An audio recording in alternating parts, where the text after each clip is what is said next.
Çünkü Sayın Valimiz de gelmek üzereler. Programımızı çok geciktirmeden başlatmış olacağız.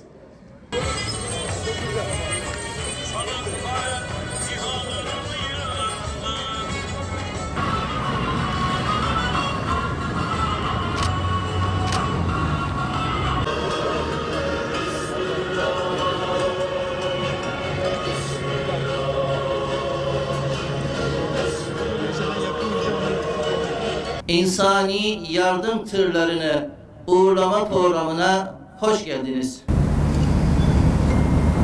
وَلَقَدْ كَرَّمْنَا بَنِي آدَمَ وَحَمَلْنَاهُمْ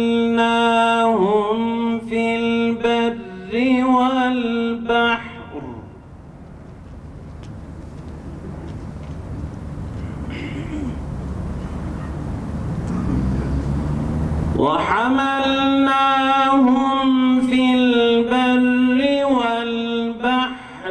وَرَزَقْنَاهُمْ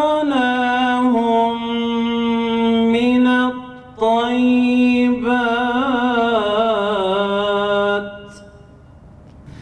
Saygıdeğer Valim, kıymetli misafirler, bugün içimizi ısıtan hayırlı bir iş için bir araya geldik. Dualarla tırlarımızı güvenli bölgedeki mağdur ve ihtiyaç sahibi kardeşlerimize uğurlayacağız inşallah. Anadolu coğrafyası geçmişten bugüne ümmetin ve mazlumların umudu olan bir coğrafya. Yıllardır Suriyeli komşularına kucak açan, mülteciye sığınak, muhacire ensar olan necip ve cömert milletimiz aslında her türlü takdiri hak eden necip bir millet. Bu asil milletin bir ferdi olmaktan her birimiz gurur ve iftihar duyuyoruz. Saygıdeğer Valim, değerli misafirler, malumunuz sınırımızın hemen yanı başında kardeşlerimiz ağır kış koşullarında yaşam mücadelesi veriyor.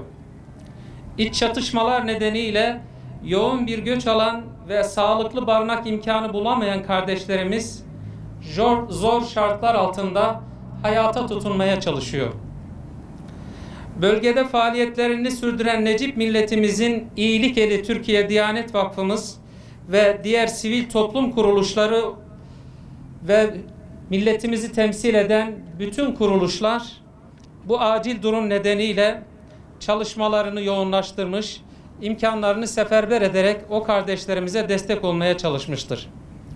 Bizler de bundan hareketle geçtiğimiz Cuma günü Gaziantep İl ve İlçe Müftülükleri olarak bir aradayız, kardeşlerimizin yanındayız başlığı altında il genelinde bir yardım kampanyası başlattık. Hamiyetperver Gaziantep'li hemşehrilerimiz hamdolsun bu çağrımıza sahip çıktı. Ve çok kısa bir süre içerisinde bu acil yardım tırlarını hazırlamış olduk. Bu vesileyle kardeşlerimize yalnız olmadıklarını hissettirmek, kararan bakışlarda küçücük bir umut ışığı olabilmek için kampanyamıza destek veren, kampanyamızın yapılmasına imkan veren başta saygıdeğer valimiz olmak üzere kaymakamlarımıza, belediye başkanlarımıza ve bu güzel hizmete öncülük eden bütün din görevlilerimize ve asıl teşekkürü de bu yardımlara bu noktaya ulaşmasına sağladıkları desteklerle imkan veren bütün hayırseverlerimize gönülden teşekkür ediyorum. Bu vesileyle şunu da ifade etmek istiyorum. Bu yardım tırlarımızda kardeşlerimize ulaştırılmak üzere inşallah temel gıda maddeleri olacak, temizlik ve hijyen paketleri olacak, bir tır dolusu giyim, ayakkabı gibi malzemelerden oluşan bir tırımız olacak. 2 tırda un gönderiyoruz kardeşlerimize. 2 tırımızı daha önce göndermek durumunda kalmıştık. Bu tırlar, bu yardım seferberliği sadece bu temel gıda maddelerine değil, bu Necip milletimizin selamını, iyilik dileklerini ve dualarını da götürecekler. Bu vesileyle son bir hususu daha paylaşmak istiyorum. Orada malumunuz AFAD'ın öncülüğünde sürdürülmekte olan Türkiye Diyanet Vakfı'nın desteklediği, diğer STK'ların desteklediği pirket evler çalışması var. Onunla alakalı da çalışmaya başladık. İnşallah ümidimiz o ki bu sağlanan yardımlarla en az 100 pirket evi Gaziantep Diyanet Vakfı'nın öncülüğünde o bölgede inşa etmek istiyoruz. Şu ana kadar yaklaşık 50 pirket evin oluşumuna zemin hazırlandı. İnşallah 100'e tamamladığımızda Gaziantep Mahallesi, Gaziantep Köyü adı altında bir alanı oluşturmuş olacağız. Her türlü hamdimizi, şükrümüzü, senamızı, duamızı sana arz ediyoruz. Kabul eyle Allah'ım.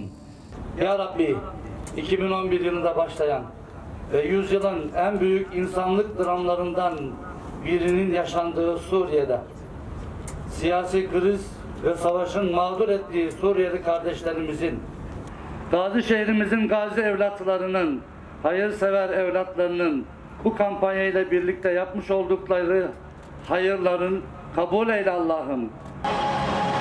Evet, Bismillah diyor.